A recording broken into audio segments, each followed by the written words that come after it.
Hello everyone. देखिए, हमारा जो सीरीज चल रहा है स्थिर विद्युत का, उसका ये लेक्चर नंबर 18 है। और आज का हमारा जो टॉपिक है कि अगर एक समान विद्युत क्षेत्र में अगर एक विद्युत द्विध्रुव को रख दिया जाए तो उसको घुमाने में कितना कार्य होगा और वहाँ कितनी स्थितिज ऊर्जा बनेगी। यानी यहाँ पर दो बातें करनी है हमें, एक तो कार्य की और एक स्थितिज ऊर्जा की। दोनों के समीकरण ध्यान से समझिएगा। उससे पहले आपको कुछ बेसिक चीज़ें समझनी पड़ेगी कार्य से संबंधित। यानी जो कार्य होता है ना, उसको निकालने के लिए दो फॉर्मूले होते हैं, ध्यान से सुनिएगा। यदि अगर आप किसी वस्तु को सीधी रेखा में धक्का लगा रहे हैं या बल लगा रहे हैं तो उसके लिए जो कार्य का समीकरण होता है वो ये रहा है। क्या है? W बराबर बल जो लगा रहे हैं उस पर और उसमें होने वाला विस्थापन। लेकिन अगर कोई वस्तु अपनी किसी एक बिंदु के परितः अगर वो घूम रही है, उसको घुमाया जा रहा है, तो वहाँ पर जो टर्मिनोलॉजी है वो बदल जाती है। कैसे? यहाँ पर तो सीधी रेखा में बल लग रहा था, लेकिन अगर कोई वस्तु घूम रही है तो वहाँ तो घूमने वाला बल लगेगा ना। और घूमने वाला बल क्या होता है? टॉर्क, या इसको हम बल आघूर्ण कहते हैं। तो ये रहा बल आघूर्ण और ये उसमें होने वाला विस्थापन है जो कि एंगल रहेगा या कोण के रूप में रहता है। तो याद रखना है आपको कि अगर कोई गोल घूमे या कोई किसी बिंदु के परितः घूमे तो उसके लिए ये यूज़ करना है। अगर वो कोई वस्तु सीधी सीधी आगे बढ़ रही है, उसको धक्का लगाने पे, बल लगाने पे, तो ये यूज़ करना है। अब बात यहाँ पर किसकी हो रही है? घुमाने वाले, है ना। घुमाने में किया गया कार्य, तो घुमाने में किया गया कार्य के लिए हमको ये वाला फॉर्मूला उपयोग करना है। ठीक है। अच्छा, इसमें भी एक फैक्ट है कि जब बल कैसा हो? नियत ना हो, यानी कांस्टेंट ना हो, ठीक है, वेरिएबल फोर्स हो, बदल रहा हो दूरी के साथ साथ, तो आपको यहाँ पर समाकलन करना है। अब ये तो सीधी रेखा में चलने वाले बल के लिए हो जाएगा, लेकिन घूमने के लिए यहाँ रहेगा। तो अगर कोई वस्तु थीटा कोण पर है तो उसको घुमा के थीटा 2 पे ले गए तो उसके लिए ये वाला फार्मूला यूज़ करना है। यानी अब जब भी हम कार्य का फार्मूला यूज़ करेंगे तो कार्य बराबर इसको उपयोग करना है। कब? जब घुमाने वाली बात हो। ठीक है। अच्छा, दूसरी बात यह है कि जब किसी विद्युत द्विध्रुव को एक समान विद्युत क्षेत्र में रखा जाता है तो उस पर कुल बल जो होता है वो शून्य होता है। याद रखना ये बात, उस पर नेट फोर्स या कुल बल जो होगा वो कितना होगा? शून्य होगा। अब जो हम यहाँ पर एक समीकरण निकालने जा रहे हैं जिसको हम क्या कहते हैं? कार्य के लिए और या स्थितिज ऊर्जा के लिए, उसके लिए ये बहुत महत्वपूर्ण सूत्र है। ये क्या है? घुमाने वाला बल बराबर होता है विद्युत द्विध्रुव आघूर्ण और एक विद्युत क्षेत्र, है ना। इन दोनों का ये क्रॉस मल्टीप्लाई होता है, जिसको अगर हम वेक्टर रूप में ना लिखे, सदिश रूप में ना लिखे, तो वो कुछ इस प्रकार लिखा जाता है PE sin थीटा। याद रखना ये बल है, टर्निंग फोर्स है जो घुमाने का कार्य करता है। इतनी चीज़ क्लियर हो गई। स्थितिज ऊर्जा के लिए एक बात और आपको मैं अच्छे से बता दूं, वो ये है स्थितिज ऊर्जा में परिवर्तन बराबर होता है अंतिम स्थितिज ऊर्जा माइनस प्रारंभिक स्थितिज ऊर्जा। यानी हम हमेशा किसी न किसी चीज़ के अंदर अंतर निकालते तो हम क्या लिखते हैं? फाइनल माइनस इनिशियल, यानी अंतिम माइनस प्रारंभिक। तो मैंने भी वही लिखा हुआ है। और ये किसके बराबर होता है? कार्य के बराबर। लेकिन कार्य किसका होना चाहिए? विद्युत बल द्वारा किया गया कार्य होना चाहिए। देखो, दो तरह के कार्य होते हैं, या कार्य जो है दो तरह के बलों पर निर्भर करते हैं। एक बल जो होता है उसको हम संरक्षी बल कहते हैं और एक असंरक्षी बल होता है। तो यहाँ पर जब स्थितिज ऊर्जा की बात हो तो उसमें जो किया गया कार्य होगा वो संरक्षी बल के आधार पे होगा, और जो विद्युत बल होता है वो संरक्षी बल होता है। ध्यान रखना। तो मैं डायरेक्टली क्या यूज़ करूँगा कि स्थितिज ऊर्जा में परिवर्तन बराबर कार्य किसके अंतर्गत? विद्युत बल यानी संरक्षी बल के अंतर्गत, और वहाँ माइनस साइन आता है। इस फॉर्मूले को ध्यान रखिएगा। और अब हम अपना टॉपिक जो है शुरू कर रहे हैं। हम कार्य के लिए और स्थितिज ऊर्जा के लिए समीकरण निकाल रहे हैं। लेकिन ये बेसिक जो चीज़ें मैंने आपको बताई है ये आपको ध्यान रखना है, सभी चीज़ें जो काम आएगी। ठीक है, चलिए आगे बढ़ते हैं। हमने क्या किया है? एक विद्युत द्विध्रुव लिया है जिसको एक समान विद्युत क्षेत्र E में रख दिया। लेकिन शुरू में जब उसको रखा है ना, तो उसका विद्युत क्षेत्र के साथ एक कोण बना हुआ है, जो कोण कितना है? θ1। तो मैं क्या बोल सकता हूँ कि एक विद्युत द्विध्रुव को विद्युत क्षेत्र में θ1 कोण पर रखा गया है। यहाँ तक क्लियर है? अच्छा, आपको पता है कि यहाँ पर एक आवेश है +Q और यहाँ एक आवेश है -Q। तो +Q आवेश पर विद्युत क्षेत्र के कारण जो बल लगता है वो विद्युत क्षेत्र की दिशा में होता है। और कितना बल लगता है? F बराबर आवेश और विद्युत क्षेत्र का गुणा। तो यहाँ देख सकते हो कि ये जो बल लग रहा है उसका नाम है QE। क्योंकि प्लस क्यू आवेश की वजह से।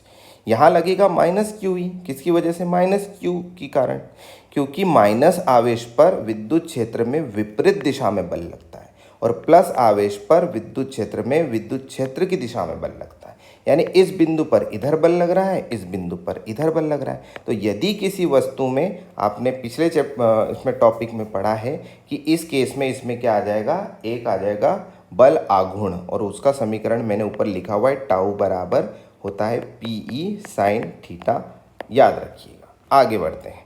जब इसको हमने θ1 पे था तो इसको है ना घुमाया, और घुमा के हम उसको ले गए θ2 कोण पर, जिसमें आपको कुछ न कुछ कार्य करना पड़ेगा। कोई भी कार्य फ्री में नहीं होता है। अगर वो पहले से ही θ1 पर है तो इसको अगर आप घुमाना चाह रहे हो, इसको इधर ले जाओगे और इसको इधर ले जाओगे, तो घुमाने में कुछ न कुछ कार्य करना पड़ेगा और वही कार्य हमें निकालना है।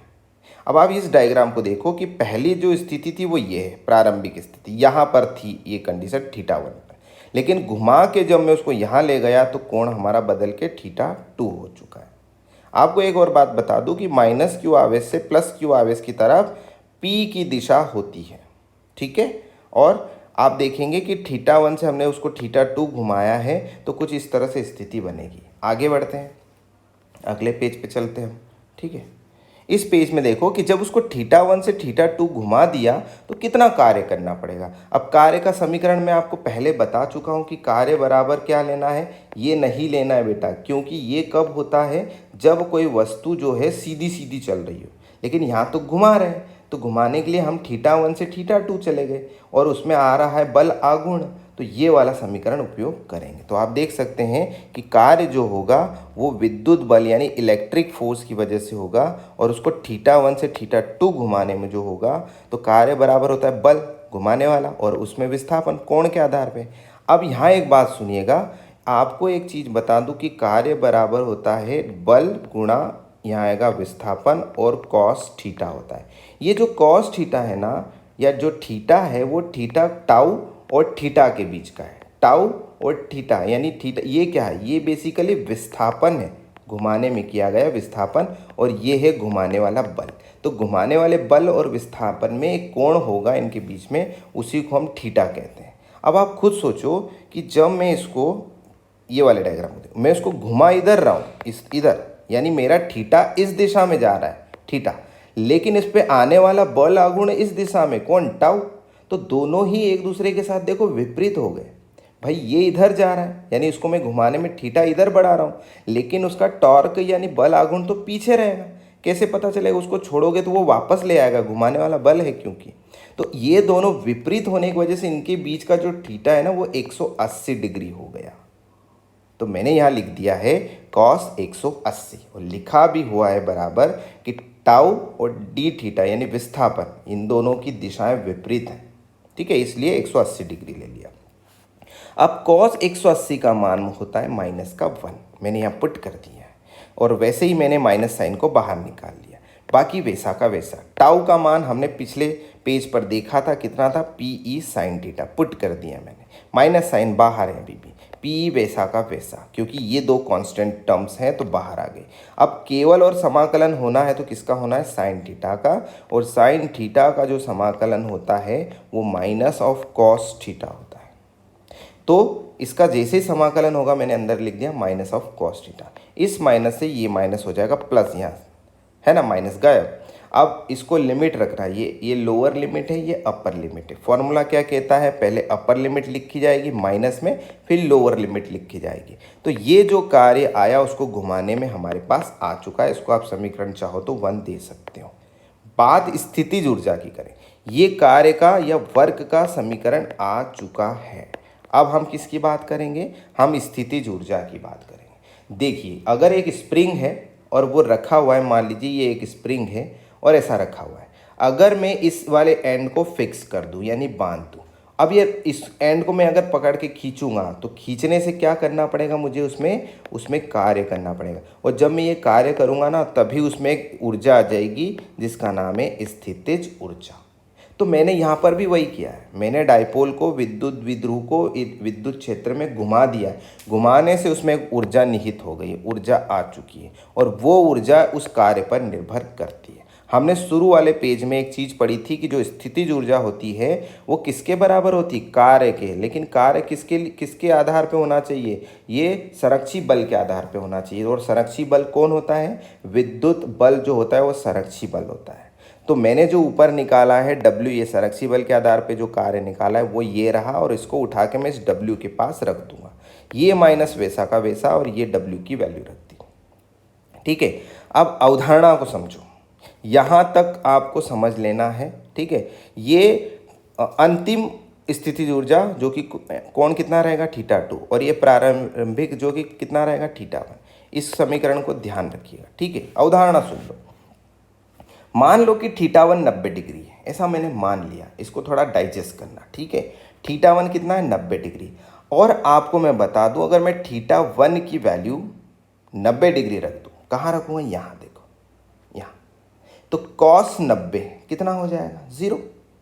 भाई cos 90 कितना हो जाएगा, 0। आप या तो ये एजम्पशन ऐसा समझो कि जब मैं θ1 की वैल्यू 90 रख रहा हूँ तो हम ऐसा मान लेते हैं कि वहाँ की जो स्थितिज ऊर्जा है वो भी शून्य है। मैंने माना है, फिर से समझा रहा हूँ। θ1 का मान मैंने कितना मान लिया, 90 मैं मान रहा हूँ। तो उस 90 डिग्री पर जो स्थितिज ऊर्जा होगी उसको भी हम कितना मान रहे हैं, 0। ये एजम्पशन है, ये हम मान सकते हैं। हमारा जो समीकरण है उसको समझ लो। यहाँ कौन है, स्थितिज ऊर्जा कौन से कोण पर, θ2 पर। यहाँ स्थितिज ऊर्जा कौन से कोण पे, 90 डिग्री पे, बराबर PE माइनस का वैसा है, cos θ2 वैसा है। लेकिन यहाँ मैंने कितना मान लिया, θ1 को 90, तो cos 90 आ जाएगा, और cos 90 की वैल्यू कितनी होती है, 0 होती है।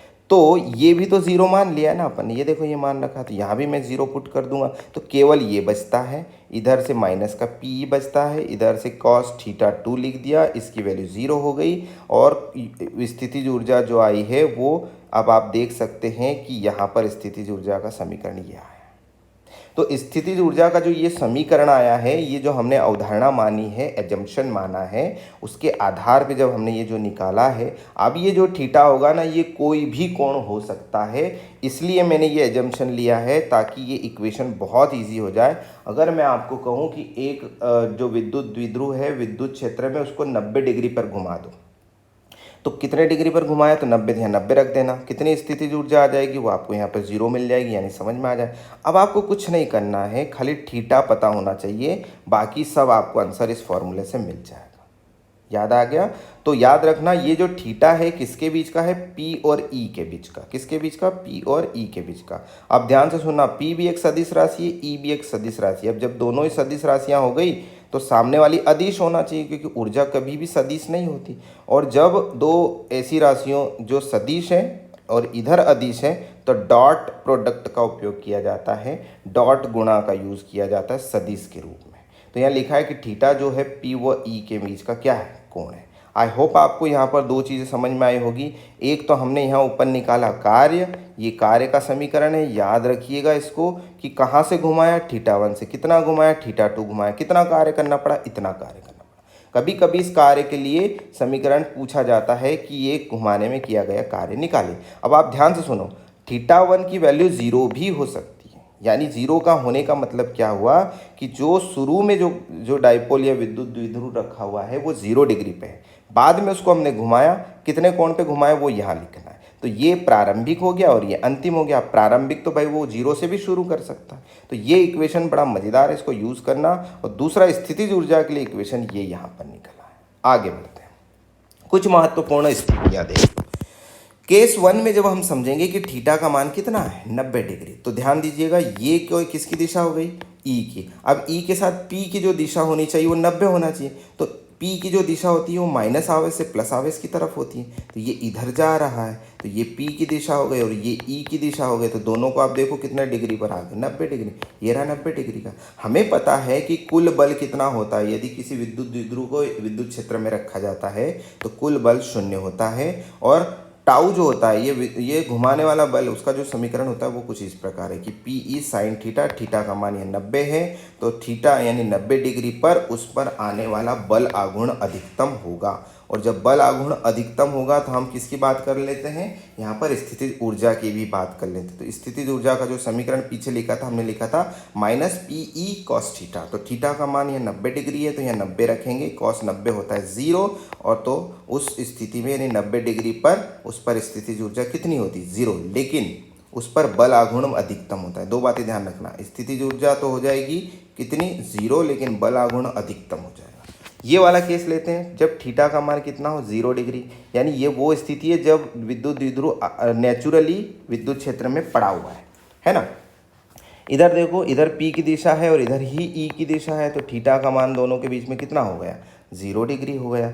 तो यहाँ पर बल कितना हो जाएगा, अभी भी 0 है कुल बल, लेकिन यहाँ देखो हमारा जो बल आघूर्ण है उसके लिए समीकरण होता है ना, साइन थीटा की वैल्यू, थीटा जो कि 0 है तो साइन 0 कितना होता है, 0 होता है। तो यहाँ पर बल आघूर्ण कितना हो गया, 0 हो गया। लेकिन यहाँ पर जो ऊर्जा है वो 0 नहीं हो रही। कौन से केस में, जब थीटा का मान 0 डिग्री, यहाँ पर ऊर्जा आ रही है और वो ऊर्जा कैसी आ रही, मिनिमम आ रही है। एक बात बताइए ना, नेचर में हर व्यक्ति, हर वस्तु की बात कर लो आप, वो हमेशा ऐसी स्थिति में रहना पसंद करेगी जहाँ उसको कम ऊर्जा लगे। तो देखो ना, यहाँ ये ऊर्जा मिनिमम है, यानी ये वो स्थिति है कि डायपोल कई सालों तक ऐसा पड़ा रह सकता है, उसको कोई किसी की परवाह नहीं, क्योंकि वो एक ऐसी स्थिति है जहाँ पर बल आघूर्ण 0 आ रहा है और स्थितिज ऊर्जा मिनिमम आ रही, कम से कम आ रही। जैसे हम भी अगर दौड़ रहे होंगे ना तो हम बैठना पसंद करेंगे, क्योंकि दौड़ने में ज़्यादा ऊर्जा खर्च होगी और बैठने में कम, तो हमें वो कम ऊर्जा जहाँ खर्च हो रही वो स्टेज ज़्यादा अच्छी लगती है। अब बैठने में अगर ज़्यादा लग रही होगी तो हम लेट जाएंगे, क्योंकि हमें पता है कि सोने में तो और कम ऊर्जा लगेगी। तो उसी प्रकार यहाँ पर भी ये स्थिति ऐसी है जिसमें कम से कम ऊर्जा लगती है, उसमें ज़्यादा ऊर्जा नहीं लगती है, और इसको कहा जाता है स्थिर साम्यावस्था, यानी ये पड़ा रहेगा, इसको कोई दिक्कत नहीं है इस एंगल पर। कितने एंगल पर, 0 डिग्री के कोण पर। तो याद रखना 0 डिग्री के कोण पर कौन सी व्यवस्था होती है, यहाँ पर अवस्था साम्य अवस्था। आई होप आपको समझ में आ गया होगा। तीसरा केस देखते हैं, जब 180 डिग्री हो। याद रखना 180 डिग्री जो था ना, ये केस नंबर 2 का जस्ट उल्टा है। माइनस को इस साइड कर देना, प्लस को इस साइड कर देना। आप देखो यहाँ पर, ये देखो माइनस इस साइड आ गया, प्लस इस साइड चला गया। तो माइनस से प्लस की तरफ P की दिशा, लेकिन E इधर चला गया, तो इनके बीच का जो थीटा था वो 180 डिग्री हो चुका है। अभी भी बल जो कुल आएगा वो 0 ही आएगा, लेकिन यहाँ पर बल आघूर्ण अगेन 0 आ रहा है। इस स्थिति में भी बल आघूर्ण 0 आएगा, लेकिन स्थितिज ऊर्जा अधिकतम आएगी। यहाँ सबसे ज़्यादा ऊर्जा उसको लगेगी। और एक और बात, वो अवस्था जो होगी वो अस्थिर साम्यावस्था होगी। क्या मतलब होता है इसको, अगर इसको मैं थोड़ा सा भी ऐसा करके कर दूँ ना, घुमा के, तो आप देखना ये पलट जाएगा, ऐसा हो जाएगा। यानी अगर उसको हल्की सी हलचल ला दो, थोड़ा सा घुमा दो, तो वो वापस यहाँ नहीं आएगा। मान लीजिए आपने घुमा के यहाँ किया, आपको क्या लगता है वो वापस यहाँ आ जाएगा? नहीं आएगा, वो इस दिशा में घूम के और पलट जाएगा, और ये केस नंबर 1 बना लेगा, क्योंकि केस नंबर 1 में सबसे कम ऊर्जा लगती है, इसलिए वो वहाँ जाना पसंद करेगा। तो ये तो स्थिर साम्यावस्था थी और ये अस्थिर साम्यावस्था हो गई। जैसे आप यहाँ पर सर्कल में समझ सकते हैं, अगर किसी बॉल को यहाँ रखा जाए अंदर और इसको यहाँ ला के छोड़ा जाए तो वो वापस यहीं आएगी, इधर ले जाके भी छोड़ा जाए फिर भी वो यहीं आएगी। तो ये आपका केस नंबर 1 हो गया। जबकि केस नंबर 2 में क्या है, अगर इसको थोड़ा सा भी इधर लुढ़का दिया ना, नीचे गिर जाएगी, क्योंकि ये भी इधर गिर जाएगी। तो ये केस नंबर आपका हो गया 3। आई होप आपको ये जो वीडियो था ये समझ में आया और इसके नोट्स बनाइए हैं, और आगे के जो टॉपिक है वो कंटिन्यू आपको मिलते रहेंगे। मिलते हैं अगले वीडियो में। धन्यवाद।